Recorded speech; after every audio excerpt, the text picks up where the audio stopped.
Hi everyone, in front of me I've got OnePlus Ace 2B and let me share with you how to show battery percentage on the status bar on this device.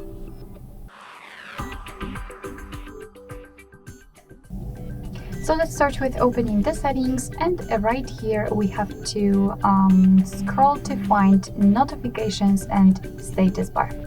Now let's tap on the status bar, and as you can see here we've got the battery percentage option. In my case it is of course turned on, but if you've got it turned off, just tap on the switcher and as you can see it will immediately appear on the status bar. Which is more, in this device we can change the battery style, which is quite cool. So as you can see, you can change it to from the vertical, which I've got currently applied, to horizontal loop, or do not show at all, so your device will display only the percentage. Alright, so that will be all. Thank you so much for watching. I hope that this video was helpful, and if it was, please hit the subscribe button and leave the thumbs up.